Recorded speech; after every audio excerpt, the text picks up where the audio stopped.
નમસ્તે દર્શક મિત્રો, કાલ ચક્રના 7મા મણકામાં આજે આપણે 30 વર્ષ પહેલા નેતાઓએ જે વચનો આપ્યા હતા એની વાત કરવી છે.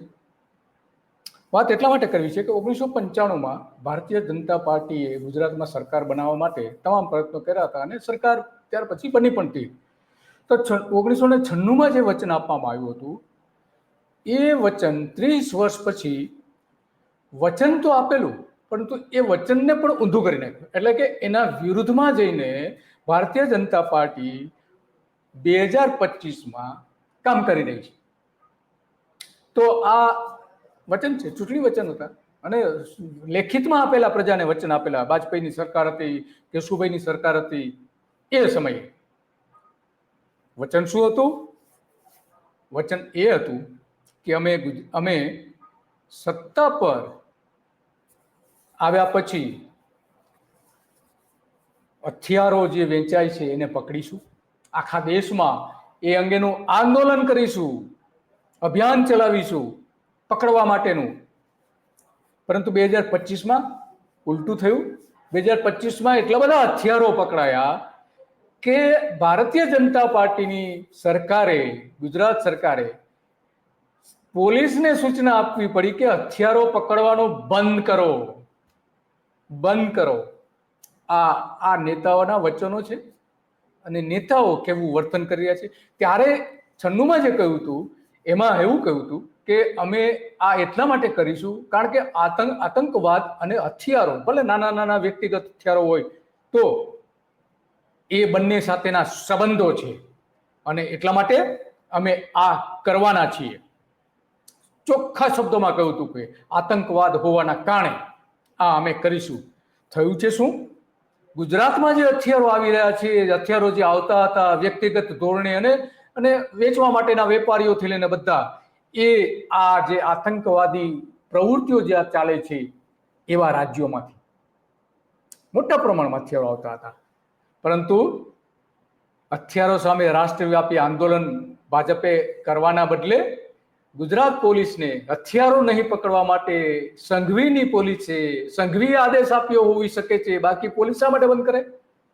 દેશની સુરક્ષા પર હથિયારો ખરાબ પ્રભાવ પાડતો હોવાનું ભાજપે જાહેર કર્યું અને ગુજરાતમાં પૈસાદાર ગુંડા તત્વો પાસેથી હથિયારો પકડાયા. ભાજપને મદદ કરનારા આ ડાયરાઓના કલાકારો, જે ડાયરાના કલાકારો ગુજરાતમાં છે એમાં 3 લોકોને બાદ કરતા બાકી તમામ ડાયરાના કલાકારો ભારતીય જનતા પાર્ટીના કાર્યકર તરીકે વર્તી રહ્યા છે. એમાંના એક જે કલાકાર હતા સુરેન્દ્રનગરના, એમની પાસેથી હથિયારો પકડાયા. નામ જાહેર ના કર્યું. એ પકડાયા પછી સુરતમાં ભારતીય જનતા પાર્ટીના નેતા પાસેથી હથિયારો પકડાયા, એના પુત્રો પાસેથી હથિયારો પકડાયા. તો આ દેશની સુરક્ષાની વાત કરનારા ભારતીય જનતા પાર્ટી, જેને એ પોતે રાષ્ટ્રવાદી પક્ષ કે છે, તો આ રાષ્ટ્રવાદ ક્યાંનો છે? આ તો રાષ્ટ્ર વિરુદ્ધના કૃત્યો થયા. તમે જ કહો છો કે આ હથિયારો જે પકડાય છે એ આતંકવાદીઓ સાથે જોડાયેલા છે અને હવે તમે એ જ હથિયારો પકડવાનું ના પાડી દો છો કે નહીં પકડવાના તમારે. તો આ તમારા ખોખલા વચનો છે.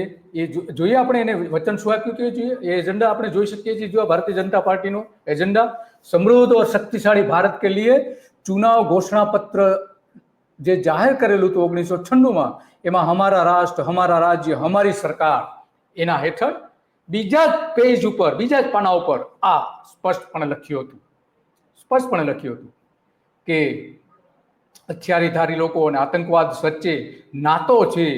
નાગાલેન્ડ અને મણિપુર જેવા રાજ્યોમાંથી હથિયારોના પરવાના લઈને ગુજરાતમાં આવા હથિયારો મોટા પ્રમાણમાં આવી રહ્યા છે, મોટા પ્રમાણમાં નાગાલેન્ડ અને મણિપુર જેવા રાજ્યોમાંથી. અને એના માટે નાની અમથી રકમ નથી ચૂકવવામાં આવતી. 10 લાખ રૂપિયાથી લઈને 30 લાખ રૂપિયા એક લાયસન્સ, એક હથિયાર પાછળ ખર્ચ કરવામાં આવે છે. 25 વર્ષથી બોગસ હથિયારો પકડાઈ રહ્યા છે. શું થયું તમારા વચનો? ક્યાં છે તમારી રાષ્ટ્રભક્તિ? એ સૌથી મોટો સવાલ છે. કારણ કે કૌભાંડમાં રાજ્યના મંત્રીના પુત્ર સહિત અનેક મોટા માથાના નામ બહાર આવ્યા હતા. બંધ કરી દેવું પડ્યું. ક્યાં છે તમારી રાષ્ટ્રભક્તિ? હથિયાર કૌભાંડમાં બીજા નેતાઓ અને તેના કુટુંબીજનોની સંડોવણી આવી એમ હતી. સૌથી પહેલા જો કોઈ હથિયારો પકડાયા હોય તો એ ઊંઝામાંથી પકડાયા હતા. આ જે બીજા રાજ્યોમાંથી જે હથિયારો લેવામાં આવતા હતા લાયસન્સ સાથેના, એ વહેલું ભારતીય જનતા પાર્ટી સાથે જોડાયેલા નેતા પાસેથી હથિયાર પકડાયેલા એનો કેસ થયો હતો, સૌથી પહેલો કેસ. શું થયું એમાં? ભૂપેન્દ્ર પટેલ જવાબ આપે. ભૂપેન્દ્ર પટેલની સરકાર ગેરકાયદેસર હથિયાર લાયસન્સ કૌભાંડમાં ભીનું સંકેલી લીધું છે. અત્યારે એક પણ આવા લોકોને પકડવામાં આવતા નથી. સુરેન્દ્રનગર અને સુરતમાં સૌથી વધારે આવા હથિયારો ગયા છે અને પકડાયા પણ છે. લગભગ 700 જેટલા આવા હથિયારો પોલીસે પકડ્યા હતા હમણાં 25માં જ 700, અને 40 જેટલી વ્યક્તિઓની ધરપકડ કરી હતી. કે બીજા કેટલા પકડાયા, શું થયું, બીજાને છોડી મૂક્યા, નથી છોડી મૂક્યા, નામ જાહેર કર્યા, નથી કર્યા, એની પાછળની આપણે આર્થિક રમત તો જાણીએ છીએ.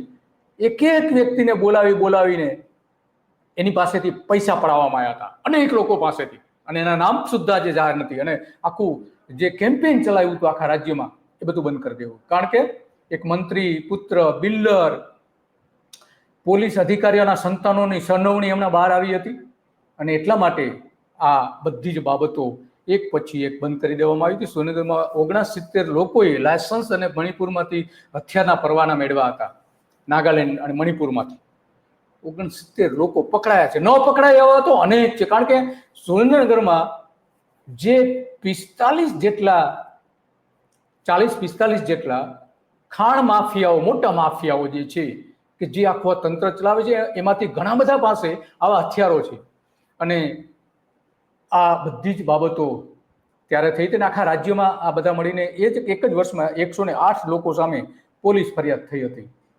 તો આ બધી જ બાબતો છે, અને ત્યારે પોલીસે પણ જાહેરાત કરી હતી. અને એટલા માટે આજે આપણે વાત કરવી પડે છે કાળચક્ર ભાગ 7નો, કે 30 વર્ષ પહેલા જે ભારતીય જનતા પાર્ટીએ વચનો આપ્યા હતા, હથિયાર નાબૂદીનું વચન આપ્યું હતું, આંદોલન કરવાનું વચન આપ્યું હતું, એ નેતાઓ જ હવે હથિયારધારી બની ગયા છે. રાષ્ટ્રવાદી પક્ષ પોતાને કહે છે. ક્યાં છે આમાં રાષ્ટ્રવાદ? એ સવાલ સૌથી મોટો ઊભો થાય છે. અને એટલા માટે આ બધી જ બાબતો આજે કહેવી પડે છે, અને કેવા પાછળના કારણો પણ આપણે જાણીએ છીએ. બે પોલીસ અધિકારીઓ किया है वो एक कोऑर्डिनेटेड एफर्ट्स के भाग આ એટીએસ ના જે ચીફ છે એને પત્રકાર પરિષદ કરીને આ વાત કરી હતી. એ પણ સાંભળીએ કે શું કહ્યું હતું એમણે, અને પછી શું થયું એ પણ વાત કરીએ.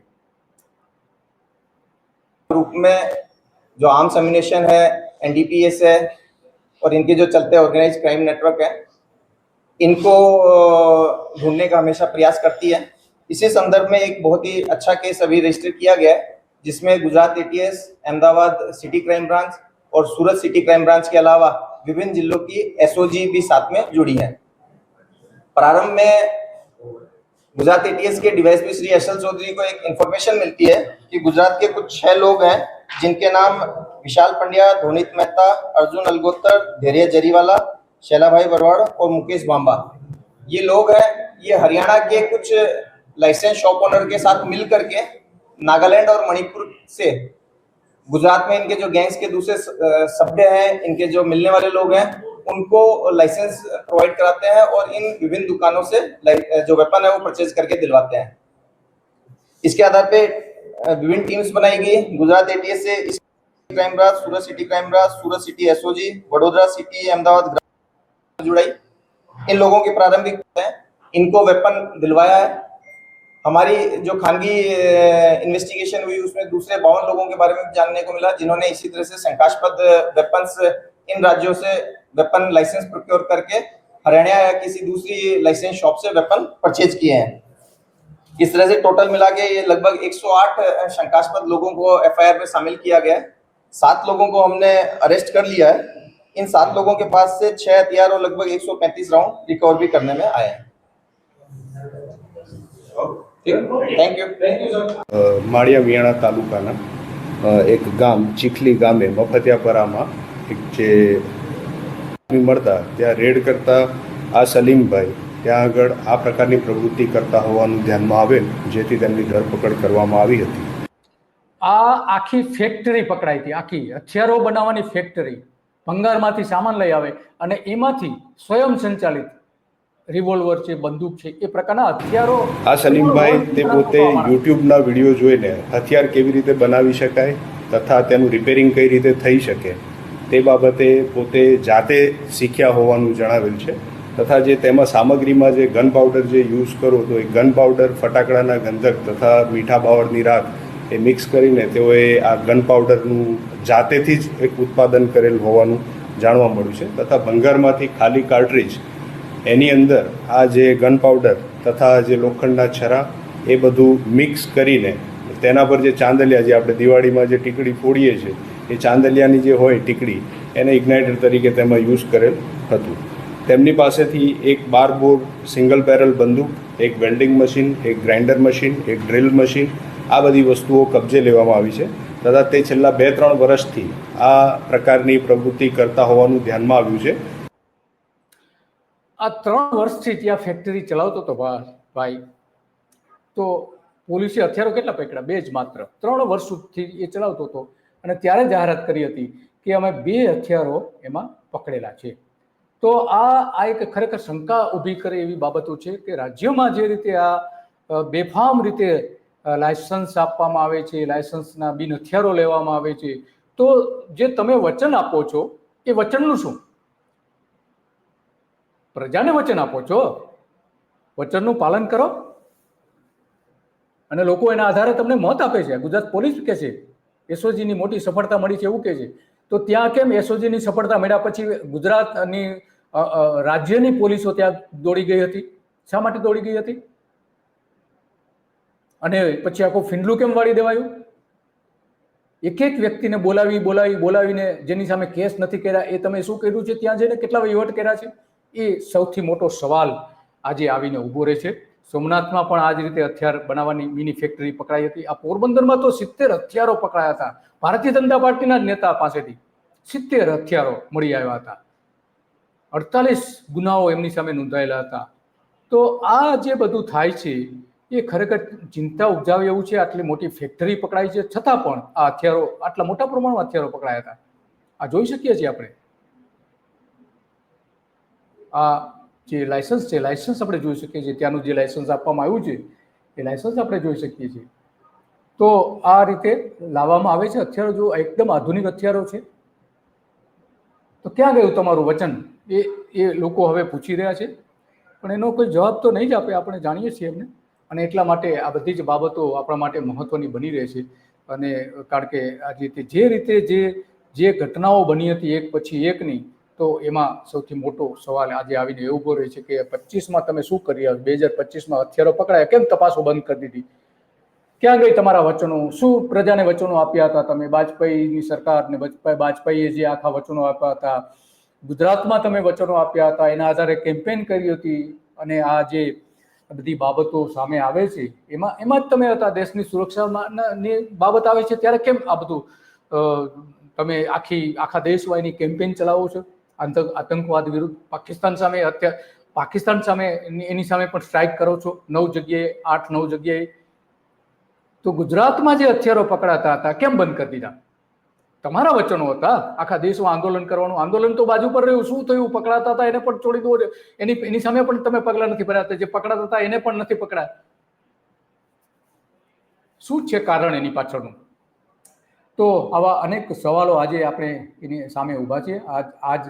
આજ નેતાઓ સામે કે જે ચૂંટણી વચનો વારંવાર આપતા રહ્યા છે, અને એ વચનોના કારણે બધી જ બાબતો એક પછી એક સામે આવે છે. બોગસ હથિયારો પકડાય છે. ભાજપે ચૂંટણી વચન પૂરું ન કર્યું પણ તેની વિરુદ્ધ કામ કર્યું. આ એક સૌથી મોટો સવાલ આજે આવીને ઉભો છે. કૌભાનગર પોલીસે ભારે પ્રસિદ્ધિ મેળવી હતી, પરંતુ પછી તો બધું જ પીંડલું વાળી દેવામાં આવ્યું. એક આરોપીઓને બોલાવીને જે સુરેન્દ્રનગરમાં તમે કાળા ધંધા કર્યા છે, શું કર્યું છે? પુત્રના કોઈ પણ રાજકીય નેતાનો પુત્ર પકડાય અને તમે બધું જ વાઇન્ડ અપ કરી દો છો. સુરતના જ હર્ષ સંઘવી છે ને, ખરેખર પગલાં ભરવા જોઈએ. એમને નથી કરી. સત્તાના દલાલો અને રાજકીય વગ ધરાવતા જે હથિયારો છે પોતાના બચાવ માટે, સોટો પાડવા માટે, લોકો ઉપર પ્રભાવ પાડવા માટે હથિયાર રાખીને ફરતા હોય છે. શું થયું? એટલા માટે આ લાયસન્સ જે કૌભાંડ છે, એક બાજુ તમે વચનો આપો છો અને બીજી બાજુ તમે આ પ્રકારની પ્રવૃત્તિ કરો છો. શું કરવા માંગો છો ગુજરાતની પ્રજા સાથે? આ એક સૌથી મોટો સવાલ આજે આવીને ઊભો છે. અને એટલા માટે આ કાળચક્ર જે નેતાઓના મન ઉપર, નેતાઓના મગજ ઉપર, નેતાઓના વિચારો ઉપર આ કાળચક્ર ફરતું રહે છે. સતત વિચારો બદલાતા રહે છે.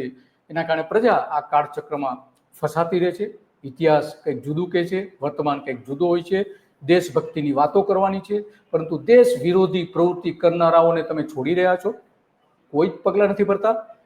ક્યાં છે તમારી આમાં દેશભક્તિ? એ સૌથી મોટો સવાલ છે. અને આવી જ બાબતો ઉપર આપણે કાલચક્રમાં ચર્ચા કરતા રહીશું. તમને જો આ બાબત ગમી હોય તો તમે તમારા મિત્રોને આ બાબત શેર કરો અને એમના સુધી એ વિડીયો પહોંચાડો.